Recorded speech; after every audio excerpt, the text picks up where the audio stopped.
What is up, and welcome back to another episode. I am sweating over here. I think I knocked out about 5 videos, got a crazy amount of shipments in, and I am just excited for this video, just like always. And first, before we get into the shoes, shout out to Alonso Valencia for designing this pretty dope Astro Cheaters hat. He just kind of turned it into Cheat. You know, you have just the normal Houston Astros symbol. It says Cheat on there, and Alonso Valencia, his little signature. Seems like a cool dude. Yeah, you know, go hit him up if you want this. He also has other designs, you know, for your hockey fans, baseball fans. He'll create stuff for you.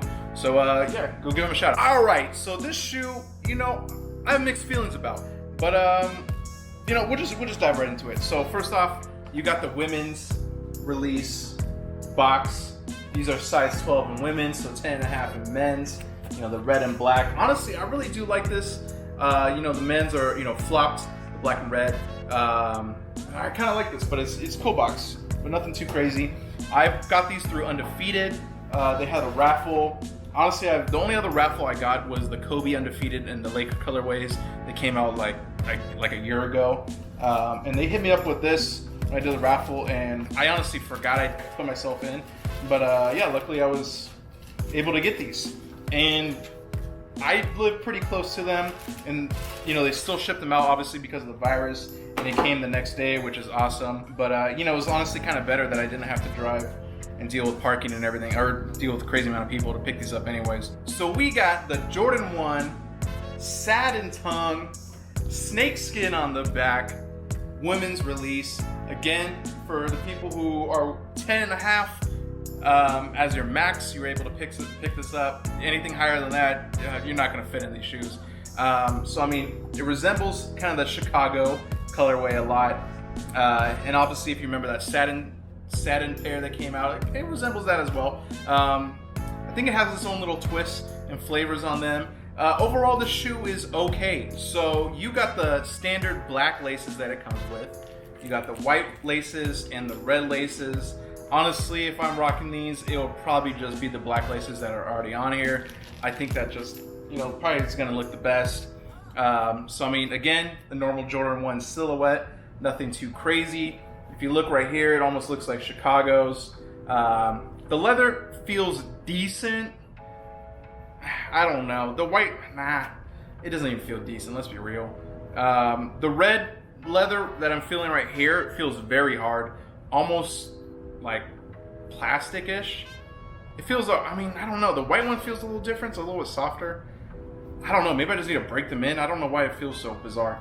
And then on the swoosh and in the back part, you got that snake skin. It almost has that little custom vibe to it. It doesn't look bad. I mean, I think it looks decent. From far away, you can't even tell that it's actually like snake skin until you kind of get closer up and you're like, oh, I see it now. And again, that part, I mean, it kind of feels very cheap to me. Again, what I'm holding just definitely feels like someone did a custom for the first time, and it was, you know, not the best, but it's decent. And you got the satin tongue that's, you know, very shiny and crazy. Definitely, you know, a nice little touch for the women out there. Honestly, just with a satin tongue, it just, honestly, if I was a vampire, these would be the shoes that I'm wearing. Like, I just feel like that's a nice little fit. And then the insole, you got Nike Air in red on the black. But I mean, overall, you know, again, the red or the bread colorways are just going crazy right now, especially for, you know, when the Last Dance, you know, released, they just skyrocketed. I think I picked these up for 190 shipped, and I think resale on these around, you know, 350. So you're gonna make some cash if you're trying to resell these. Now overall, I mean, personally, I sold all my breads and my Chicagos, everything back in the day, and I just regret that. So I mean, this is kind of a decent Chicago in my opinion. That, you know, that I own for 190 bucks. Obviously, if I were to pick up Chicago's or the breads right now, I'm probably gonna spend around $800 to, you know, maybe $1,000, probably more, honestly. So I mean, getting these for 190, they're decent. I'm a size 11 and a half, so I do like my ones small. I don't know why. These seem to be fine. They are a little bit, you know, slimmer down than the normal men's version. At least that's what it feels like. I don't know if it's just me mentally just saying that, but it definitely feels that way. Now, overall, should you pick this up? I mean, if you want a really cheap Chicago colorway, then yeah, I would say pick these up. If you don't like snakeskin, don't do it. If you don't like, you know, the satin tongue, I would say don't do it. But I mean, if you just want literally a cheap Chicago colorway, I would say do it, because I mean, everything that you're going to be, you know, paying out there for resale is going to be extremely high.